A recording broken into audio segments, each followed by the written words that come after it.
പാചകവാതകം വേണോ എങ്കിൽ പെട്ടെന്ന് തന്നെ eKYC പൂർത്തിയാക്കൂ. ജൂലൈ 31-നകം eKYC പൂർത്തിയാകാത്ത ഉപഭോക്താക്കൾക്ക് പാചകവാതക വിതരണം തടസ്സപ്പെടാൻ സാധ്യതയെന്ന് റിപ്പോർട്ട്.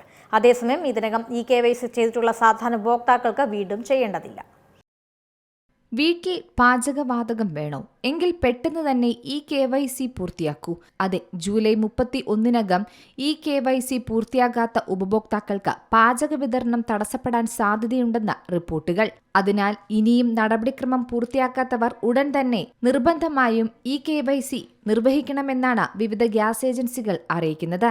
ജൂലൈ 1 മുതലായിരുന്നു LPG സിലിണ്ടറുകളുമായി ബന്ധപ്പെട്ട് പല റൂളുകളിലും മാറ്റം വന്നത്. ഇവ പാലിച്ചില്ലെങ്കിൽ നിലവിലുള്ള പല ഉപഭോക്താക്കളുടെയും കണക്ഷൻ നഷ്ടമാകാനുള്ള സാധ്യതയാണുള്ളത്. PNG, LPG കണക്ഷനുകൾ ഒരേ സമയം ഹോൾഡ് ചെയ്യുന്നവരെയാണ് ഇത് പ്രധാനമായും ബാധിക്കുക. കൂടാതെ eKYC നടപടിക്രമങ്ങൾ വിജയകരമായി പൂർത്തിയാക്കാത്തവർക്ക് ജൂലൈ 1 മുതൽ സിലിണ്ടറുകൾ ലഭിക്കുന്നതിൽ തടസ്സം നേരിട്ട് വരുന്നുണ്ട്. അത് 31 കഴിയുമ്പോൾ പൂർണ്ണമായും ഇല്ലാതാകുമെന്നാണ് പറയുന്നത്. LPG ബുക്കിങ്ങിനുള്ള നിർബന്ധിത ദിവസപരിധി കുറയ്ക്കാനും സാധ്യതയുണ്ട്. കഴിഞ്ഞ മാസം കേന്ദ്ര സർക്കാർ LPG റൂളുകളുടെ ഭേദഗതി നിർബന്ധമാക്കി മാറ്റിയിരുന്നു. ഇതുപ്രകാരം PNG കണക്ഷനോടൊപ്പം ഇന്ത്യൻ, HP, ഭാരത് ഗ്യാസ് എന്നിവയിലേതെങ്കിലും ഗ്യാസ് കണക്ഷൻ ഉണ്ടെങ്കിൽ അത് 30 ദിവസത്തിനകം ഡിസ്കണക്ട് ചെയ്യപ്പെടുമെന്നാണ് പറഞ്ഞത്. അതേസമയം ഇക്കഴിഞ്ഞ 2026 മാർച്ചിലും ഈ വിഷയത്തിൽ കേന്ദ്ര സർക്കാർ അറിയിപ്പുകൾ നൽകിയിരുന്നു.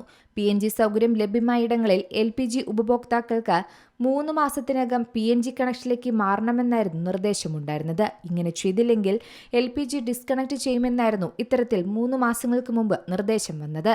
എല്ലാ LPG കണക്ഷനുകളുമായി ബന്ധപ്പെട്ടും eKYC സർക്കാർ നിർബന്ധമാക്കിയിരുന്നു. കണക്ഷൻ നേടിയവർ ജൂൺ 30-ന് മുമ്പ് തന്നെ eKYC നടപടിക്രമങ്ങൾ പൂർത്തിയാക്കണം. ഇങ്ങനെ ചെയ്യാത്ത പക്ഷം സർവീസ് ഡിസ്കണക്ട് ചെയ്യും.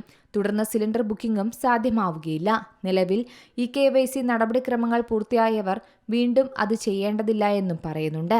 ആരൊക്കെ eKYC ചെയ്യണമെന്നാൽ ഇതുവരെ ഒരിക്കലും ബയോമെട്രിക് ചെയ്യാത്ത എല്ലാ ഉപഭോക്താക്കളും നിർബന്ധമായി eKYC പൂർത്തിയാക്കണം. പ്രധാനമന്ത്രി ഉജ്ജ്വല യോജന ഗുണഭോക്താക്കളും നിലവിൽ സബ്സിഡി ലഭിക്കുന്ന ഉപഭോക്താക്കളും എല്ലാ വർഷവും eKYC പുതുക്കണം.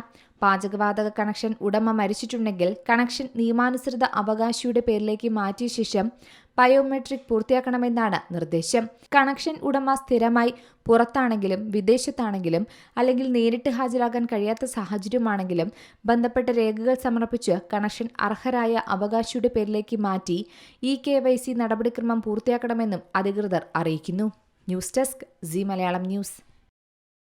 ഏറ്റവും പുതിയ വാർത്തകളും വിശേഷങ്ങളും വിരൽത്തുമ്പിലറിയാൻ സീ മലയാളം ന്യൂസ് എല്ലാ ഡിജിറ്റൽ പ്ലാറ്റ്ഫോമുകളിലും ലഭ്യം.